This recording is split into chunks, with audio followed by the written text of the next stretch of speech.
বিসমিল্লাহির রহমানির রহিম। সুপ্রিয় শিক্ষার্থী বন্ধুরা, কেমন আছো তোমরা? আশা করি তোমরা সকলে ভালো আছো, সুস্থ আছো, নিরাপদে আছো। আইসিটি ওয়ার্ল্ডের পক্ষ থেকে তোমাদের সকলকে স্বাগত জানাচ্ছি আমি মোর্শেদ আলম। সুপ্রিয় শিক্ষার্থী বন্ধুরা, তোমাদের ষান্মাসিক সামষ্টিক মূল্যায়ন সমাগত। তোমাদের সকলের জন্য শুভকামনা করে আমার এই ভিডিও শুরু করছি অষ্টম শ্রেণীর ডিজিটাল প্রযুক্তি বিষয়ের উপর। প্রিয় শিক্ষার্থী বন্ধুরা, তোমরা এই ভিডিওটি দেখে যদি উপকৃত হও তাহলে অবশ্যই লাইক দিবে, কোনো অংশ বুঝতে অসুবিধা হলে কমেন্টস করে জানাবে, বন্ধুদের জানার জন্য শেয়ার করবে এবং পরবর্তী ভিডিও পাওয়ার জন্য সাবস্ক্রাইব করবে। আমার এই ভিডিও শিক্ষাবর্ষ 2024 বিষয়ভিত্তিক মূল্যায়ন নির্দেশিকা ডিজিটাল প্রযুক্তি অষ্টম শ্রেণী এর উপর নির্মিত। প্রিয় শিক্ষার্থী বন্ধুরা, আমরা শুরুতে দেখে নেব যে ভিডিওতে যে বিষয় অষ্টম শ্রেণী ডিজিটাল প্রযুক্তি, এতে তোমার কতটুকু সিলেবাস রয়েছে তোমরা খেয়াল করো। এটি হচ্ছে 6 নম্বর ডিজিটাল প্রযুক্তি 1, এটি হচ্ছে ষষ্ঠ, সপ্তম, অষ্টম পাঠ্যপুস্তকের শুরু থেকে 75 পৃষ্ঠা পর্যন্ত। তাহলে আমরা পরবর্তী স্লাইডে দেখতে পাচ্ছি এখানে 3টি অভিজ্ঞতা, শিখন অভিজ্ঞতা রয়েছে। তোমার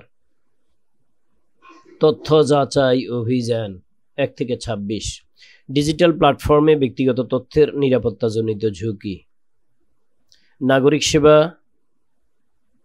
ও ই কমার্সের সুযোগ গ্রহণ করি। প্রিয় শিক্ষার্থী বন্ধুরা, আমরা এই 3টি শিখন অভিজ্ঞতার উপর কাজ করব।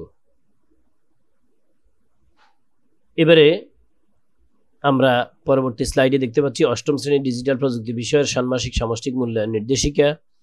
এখানে আমরা নির্দেশিকাটি একটু দেখব। তোমরা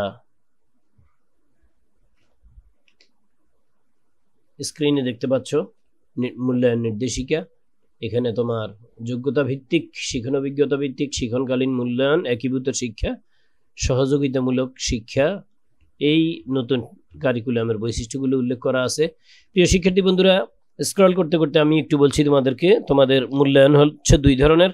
একটি হচ্ছে শিখনকালীন মূল্যায়ন, অর্থাৎ ধারাবাহিক মূল্যায়ন, যেটি আমরা শ্রেণীকক্ষে তোমাদেরকে মূল্যায়ন করে থাকি। অন্য একটি হচ্ছে সামষ্টিক মূল্যায়ন, যা 2 ভাগে বিভক্ত। একটি হচ্ছে ষান্মাসিক সামষ্টিক মূল্যায়ন এবং অন্যটি বার্ষিক সামষ্টিক মূল্যায়ন। প্রিয় শিক্ষার্থী বন্ধুরা, শিখনকালীন মূল্যায়নে একটি অভিজ্ঞতা যখন পরিচালিত হয় তখন মূল্যায়ন কার্য পরিচালিত হবে। শিখনকালীন মূল্যায়নের ক্ষেত্রে প্রতিটি শিখন অভিজ্ঞতা শেষে শিক্ষক সংশ্লিষ্ট শিখনযোগ্যতা মূল্যায়নের জন্য নির্ধারিত পারদর্শিতার সূচক বা পিআই ব্যবহার করে শিখনকালীন মূল্যায়নের রেকর্ড সংরক্ষণ করবেন। পরিশিষ্ট 2-এ প্রতিটি শিখন অভিজ্ঞতায় কোনো পিআই এর ইনপুট দিতে হবে না। আমরা দেখতে পাচ্ছি এখানে যে মূল্যায়নের নির্দেশনা প্রদান করা হয়েছে। এবারে আমরা পরিশিষ্ট 1-এ এখানে দেখব যে আমার কোন কোন পিআই মূল্যায়ন হবে। আমি এখানে একটু নিচে গেলে পিআইটি দেখতে পাবো। এখানে প্রয়োজনীয় প্রযুক্তি ব্যবহার, এই যে 6.8.1, এখানে কয়টি পিআই রয়েছে? এটার 1, 2, 3, 4, 5, 6, 6টি পিআই রয়েছে। এটি 6টি দেখতে পাচ্ছি আমরা, 6টি পিআই দেখবো আমরা এখানে। তোমরা খেয়াল করবে 6.8.1-এর 1, 2, 3, 4, 5 এবং 6, এই 6টি পিআই এই শিখন অভিজ্ঞতা 1-এ রয়েছে। প্রিয় শিক্ষার্থী বন্ধুরা, আমি একক যোগ্যতা এক্সপ্লেইন করছি তোমাকে। বলছে প্রয়োজনীয় প্রযুক্তি ব্যবহার করে তথ্যের উৎসের নিরপেক্ষ মূল্যায়ন করে বস্তুনিষ্ঠ তথ্য নির্বাচন করবা, মানে সঠিক তথ্য নির্বাচন করবা, সোজা কথা। আবার সংগ্রহ করবা, কোথা থেকে সংগ্রহ করবা? তুমি কি জানো তোমাকে প্রথম অধ্যায়ে গুগল ফর্ম দেওয়া আছে? হ্যাঁ, কেন দেওয়া আছে সেটি বলো তো। বলেছে তুমি আত্মীয় স্বজনের কাছ থেকে তথ্য সংগ্রহ করবে এই গুগল ফর্ম ব্যবহার করে, ঠিক আছে। আচ্ছা, এরপরে হচ্ছে ব্যবহার, এই তথ্যের ব্যবহার, এই তথ্য তুমি কি কি কাজে ব্যবহার করবে। প্রিয় শিক্ষার্থী বন্ধুরা, তথ্য সংগ্রহের উৎসসমূহ হচ্ছে এরকম যে তুমি এখন এই ভিডিওটা দেখতেছ, এটি থেকে তুমি কোনো তথ্য পেতে পারো, এটি সংগ্রহ করবে। শ্রেণীকক্ষে শিক্ষক যা পড়াচ্ছেন তার উপর থেকে তুমি তথ্য সংগ্রহ করবে। শিক্ষার্থীদের কাছ থেকে তথ্য সংগ্রহ করবে। বিদ্যালয় সংশ্লিষ্ট এলাকা থেকে তথ্য সংগ্রহ করবে। তোমার বাসস্থান সংশ্লিষ্ট এলাকা থেকে তথ্য সংগ্রহ করবে। এইভাবে বিভিন্ন পর্যায়ে তুমি তথ্য সংগ্রহ করবে। তথ্য সংগ্রহ করে এই তথ্যকে সংরক্ষণ করবে। প্রিয় শিক্ষার্থী বন্ধুরা, কিসের মাধ্যমে সংরক্ষণ করবে? তোমার শিক্ষণ অভিজ্ঞতা 1-এ এক্সেল স্প্রেডশিটের মাধ্যমে তোমাকে তথ্য সংরক্ষণ করতে বলেছে। এবং এখানে আরেকটি কথা আমি বলবো, তুমি খুব খেয়াল করে শুনবে। বস্তুনিষ্ঠ তথ্য বলতে, বস্তুনিষ্ঠ তথ্য সংগ্রহের জন্য আমরা ইনভিড এক্সটেনশন ডিভাইসের মধ্যে ব্যবহার করেছি, এটিও শিক্ষার্থীরা করবে।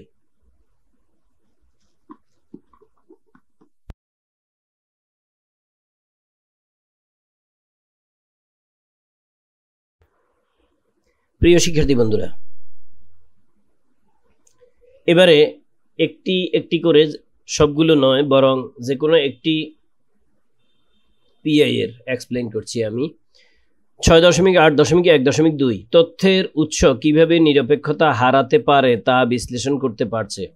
একজন শিক্ষার্থীর যোগ্যতা, সে তথ্যের উৎস কিভাবে নিরপেক্ষতা হারাতে পারে তা বিশ্লেষণ করতে পারবে।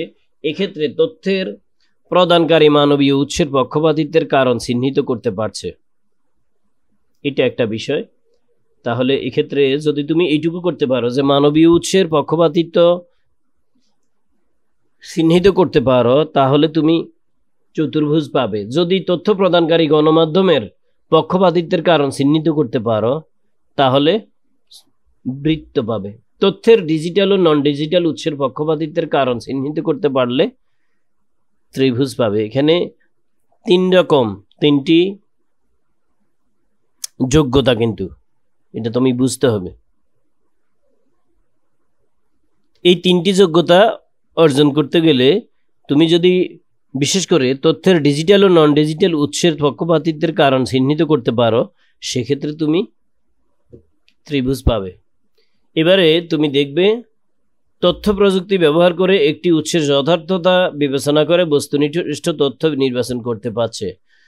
তথ্য প্রযুক্তি ব্যবহার করে একই ধরনের একাধিক উৎসের যথার্থতা বিবেচনা করে বস্তুনিষ্ঠ তথ্য নির্বাচন করতে পারছে। প্রযুক্তি ব্যবহার করে বিভিন্ন ধরনের একাধিক উৎসের যথার্থতা বিবেচনা করে বস্তুনিষ্ঠ তথ্য নির্বাচন করতে পারছে। তাহলে এখানে একাধিক উৎসের যথার্থতা বিবেচনা করে বস্তুনিষ্ঠ তথ্য নির্বাচন করতে পারলে তুমি এটার জন্য ত্রিভুজ পাবে। প্রিয় শিক্ষার্থী বন্ধুরা, এখানে খেয়াল করবে ডান দিকে যে পিআইগুলো আছে এগুলো একক যোগ্যতার মধ্যে সংক্ষেপে বলা আছে। এখানে সবগুলো একক যোগ্যতা হচ্ছে এটা, পারদর্শিতার সূচক হচ্ছে এগুলি। তাইলে এই যোগ্যতার উপর এই সূচক, তুমি এগুলি একক যোগ্যতাগুলি সবগুলোর পিআই আছে এখানে। আবার বলছি আমি, বস্তুনিষ্ঠ তথ্য নির্বাচন করা, বস্তুনিষ্ঠ তথ্য সংগ্রহ করা, বস্তুনিষ্ঠ তথ্য ব্যবহার করা, বস্তুনিষ্ঠ তথ্য সংরক্ষণ করতে পারা, আবার উৎসের নিরপেক্ষতা মূল্যায়ন করতে পারা। উৎসের নিরপেক্ষতা, বিভিন্ন উৎসের নিরপেক্ষতা তুমি মূল্যায়ন করতে পারতে হবে। 1 নম্বর মানবীয় উৎস থেকে যেটা আসে এটাও করতে পারছো তুমি। হ্যাঁ, একটা মানবীয় উৎস, তারপরে একটা গণমাধ্যমের পক্ষপাতিত্বের কারণে তথ্যের নিরপেক্ষতা হারায় কিভাবে, এই বিষয়টাও করতে পারছো। আরেকটা উৎস হচ্ছে ডিজিটাল এবং নন ডিজিটাল উৎস। এখানে 4টা উৎসের কথা বলা আছে। ঠিক আছে। আচ্ছা, আমরা এবার দেখব 2 শিখন অভিজ্ঞতা 2 এর এখানে কোনো বাস্তব সমস্যাকে বিভিন্ন দৃষ্টিকোণ থেকে বিশ্লেষণমূলক তার সমাধানের জন্য প্রোগ্রাম ডিজাইন ও উপস্থাপন করতে পারা এবং এতে বিভিন্ন ইনপুটের সম্ভাব্য আউটপুট অনুমান করে ত্রুটিসমূহ চিহ্নিত করতে পারা। প্রিয় শিক্ষার্থী বন্ধুরা, এখানে তোমাকে অনুমান করতে বলেছে, অর্থাৎ এই যে তোমার এখানে প্রোগ্রামের বিভিন্ন ত্রুটিগুলো দেখতে অনুমান করতে বলেছে। তুমি পরবর্তী ক্লাসে অর্থাৎ নবম শ্রেণীতে গেলে এই প্রোগ্রামগুলো হাতে কলমে তৈরি করে তারপরে তুমি কম্পিউটারে ইনপুট দিতে হবে। কম্পিউটারে ইনপুট দিয়ে তুমি এগুলো শিখতে হবে, শিখাতে হবে। ঠিক আছে, এগুলির উপর কাজ করতে হবে। আচ্ছা প্রিয় শিক্ষার্থী বন্ধুরা, আমরা এখানে একটু কাজ দেখে নেব আরও। প্রথমটি আমি পড়ে শোনাচ্ছি তোমাকে। কোনো বাস্তব সমস্যাকে বিভিন্ন দৃষ্টিকোণ থেকে বিশ্লেষণ করতে পারছে। এটা তুমি যে কোনো একটা সমস্যাকে, অর্থাৎ তোমার মূল যোগ্যতাটা হবে কোনো একটি বাস্তব সমস্যাকে বিভিন্ন দৃষ্টিকোণ থেকে বিশ্লেষণ করা। প্রিয় শিক্ষার্থী বন্ধুরা, মনোযোগ দিয়ে শোনো তোমরা। যখন তুমি একটা প্রোগ্রাম তৈরি করবা, কম্পিউটারে একটি সফটওয়্যার তৈরি করবা, নির্মাণ করবা, এটা বিভিন্ন রকম হইতে পারে।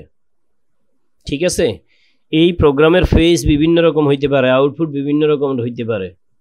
হ্যাঁ, একটা পৃষ্ঠাকে তুমি লম্বালম্বি আড়াআড়ি প্রিন্ট করতে পারো, তোমার ইচ্ছা।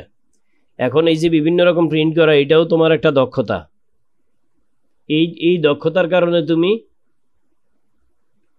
তোমার কাঙ্ক্ষিত পিআই অর্জন করবে।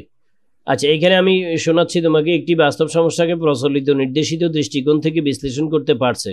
প্রচলিত অথবা নির্দিষ্ট দৃষ্টিকোণ থেকে, নির্দেশিত দৃষ্টিকোণ থেকে বিশ্লেষণ করতে পারছে, এটার মানে কি বুঝো? হ্যাঁ, প্রচলিত মানে হলো সমসাময়িক, যে স্বাভাবিকভাবে এটাকে বিশ্লেষণ করছো তুমি। অথবা তোমার মূল্যায়ন উৎসবের পরিচালনাকারী সঞ্চালক তিনি যেভাবে তোমাকে নির্দেশনা প্রদান করেছেন, অথবা এই যে তুমি নির্দেশনা গাইডটি দেখেছ, গাইডলাইনটি দেখেছ, এই গাইডলাইনে যেভাবে বলা আছে এইভাবে বিশ্লেষণ করতে পেরেছ, তাহলে তুমি এটার জন্য চতুর্ভুজ পাবে। একটি বাস্তব সমস্যাকে নতুন দৃষ্টিকোণ থেকে বিশ্লেষণ করতে পারছে, এটা বুঝতে পেরেছ? হ্যাঁ, তুমি একটু শোনো। এখানে কথাটা হইল, যখন তুমি এখানে আসবে, এটা যে কথাটি বলেছে তা হচ্ছে একটি সমস্যা দিয়েছে তোমাকে, এটা তুমি ব্যতিক্রম একটা উপায়ে এই সমস্যাটার সমাধান উপস্থাপন করতে পেরেছ, এই জন্য তুমি বৃত্ত পাবে। আবার যদি এমন হয় যে তুমি একাধিক বাস্তবমুখী সমস্যা সমাধানের তুলনা করতে পারছো এবং এটা ব্যাখ্যা করে বুঝাই দিতে পারছো। আবার শোনো, একাধিক বাস্তব সমস্যা তুলনা করতে পারছো এবং এটা বিভিন্ন দৃষ্টিকোণ থেকে তুমি এটাকে ব্যাখ্যা করতে পারছো। অর্থাৎ একটি সমস্যা যেটা তুমি সমাধান করতে তোমাকে দিয়েছে, এই সমস্যাটি সমাধান করতে গিয়ে তুমি বিভিন্ন রকম সমাধানের উপায় বের করছো এবং এটা সঠিকভাবে ব্যাখ্যা করতে পারছো যে হ্যাঁ স্যার, আমি প্রোগ্রামটি এইভাবে লিখলেও এই প্রোগ্রাম হবে, আমি এইভাবে লিখেও সমস্যা সমাধান করতে পারবো, এইভাবেও লিখলেও সমস্যা সমাধান করতে পারবো। আচ্ছা, তুই সমস্যাটা কি, আসলে সমস্যাটা কি বুঝো এটাই? আচ্ছা শোনো, এবার সমস্যাটা হচ্ছে, মনে করো তোমাকে একটি ক্যালকুলেটর বানাতে বলেছে, যে তুমি একটি সায়েন্টিফিক ক্যালকুলেটর বানাও অথবা একটি স্ট্যান্ডার্ড ক্যালকুলেটর বানাও। তখন তুমি একটি স্ট্যান্ডার্ড ক্যালকুলেটর বানাইতে বলছে তোমাকে, ধরে নাও। সেক্ষেত্রে তুমি এটা হইলে মনে করো প্রচলিত একটি পদ্ধতি, প্রচলিত একটি দৃষ্টিকোণ। এখন তুমি করছো কি, তোমাকে বলছে স্ট্যান্ডার্ড ক্যালকুলেটর বানাইতে, তুমি সায়েন্টিফিক ক্যালকুলেটর একটা বানানোর সম্পূর্ণ ফর্মুলা উপস্থাপন করছো এবং তুমি ব্যাখ্যা করে এটা বুঝিয়ে দিতে পারছো। ব্যাস, তাহলে তুমি এখানে বৃত্ত পেয়েছো।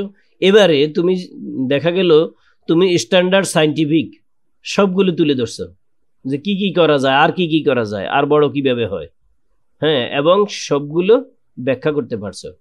এটাই তুমি সমস্যা সমাধান করছো এবং তুমি এতে ত্রিভুজ পাবে। প্রিয় শিক্ষার্থী বন্ধুরা, এবারে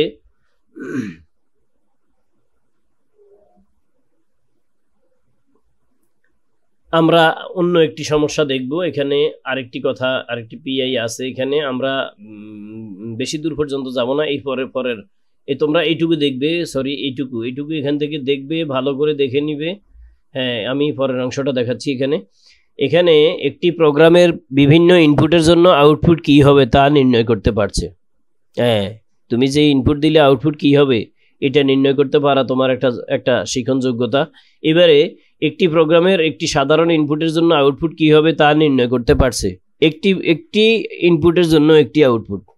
আচ্ছা, তাহলে তুমি এখানে চতুর্ভুজ পাচ্ছ। এবার একটি প্রোগ্রামে বিভিন্ন ধরনের ইনপুট প্রদান করলে আউটপুট কিভাবে হবে, কি হবে? তাহলে এটার জন্য তুমি বৃত্ত পাচ্ছ। একটি প্রোগ্রামে ইনপুটগুলোর মধ্যে আন্তঃসম্পর্কের ভিত্তিতে আউটপুটগুলো নির্ণয় করতে পারছো, যেমন যোগ, বিয়োগ, গুণ, ভাগ, বিভিন্ন রকম পদ্ধতি ব্যবহার করে শতকরা নির্ণয় করে দিছে, সবগুলো করে দিছে তোমার এই ক্যালকুলেটর। তাহলে কি করছো তুমি? এটার জন্য ত্রিভুজ পাবে। আমি পরবর্তী অংশে চলে যাব। এখানে নেটওয়ার্কের ব্যবহার এটি আছে তোমার সিলেবাসে।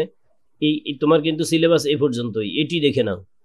এবারে দেখো, এখানে 6.8.3 অর্থাৎ এখানে শিখন অভিজ্ঞতা 3 এর 3টি পিআই একটি নেটওয়ার্ক উপাদান কি কি তা জেনে প্রকাশ করতে পারছে। তাহলে নেটওয়ার্ক উপাদান কি কি?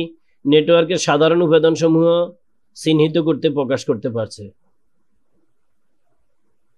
আচ্ছা, সাধারণ উপাদান সমূহ মনে করো নেটওয়ার্কের বিভিন্ন যন্ত্রপাতি বা এই জাতীয় কিছু, এগুলি তুমি কি করছো? চিহ্নিত করতে পারছো। দেখে চিনছো, শুধুমাত্র বলতে পারছো যে এটা এই যন্ত্র, এটা এনআইসি, ঠিক আছে, এটা হাব, এটা সুইচ, এটা রাউটার, এটা দেখতে শুধুমাত্র বলতে পারছো। সেক্ষেত্রে তুমি চতুর্ভুজ পাবে। এবারে দেখো, নেটওয়ার্কের উপাদানের কার্যকারিতা জেনে তা প্রকাশ করতে পারছে। অর্থাৎ আমি যে যন্ত্রগুলোর কথা বললাম, এই উপাদানগুলো সবগুলো এই যন্ত্রগুলোর কোনটা কি কাজ করে, কোনটা কিভাবে জয়েন্ট করতে হয়, জোড়া দিতে হয়, এগুলি সব ব্যাখ্যা করতে পারছো। এক্ষেত্রে তুমি চতুর্ভুজ পাবে। আর নেটওয়ার্কের উপাদান সমূহের আন্তঃসম্পর্ক কি তা জেনে তুমি ব্যাখ্যা করতে পারছো, এক্ষেত্রে তুমি ত্রিভুজ পাবে। প্রিয় শিক্ষার্থী বন্ধুরা, এখানে 3টা পিআই, তোমরা 3টা পিআই এখানে ভিডিও থেকে জেনে নিবে, অথবা স্ক্রিনশট নিয়ে নিবে, অথবা এখান থেকে দেখে পড়ে নিবে। অবশ্যই এখান থেকে দেখে পড়ে নিতে পারবে, এতে তোমার কোনো অসুবিধা হবে না। আর তোমার এই 3টি শিখন অভিজ্ঞতার উপরে এই মূল্যায়নটি পরিচালিত হবে। আমরা এজন্য আর সামনে অগ্রসর হচ্ছি না, আজ এখানেই শেষ করতে হচ্ছে। ধন্যবাদ সবাইকে।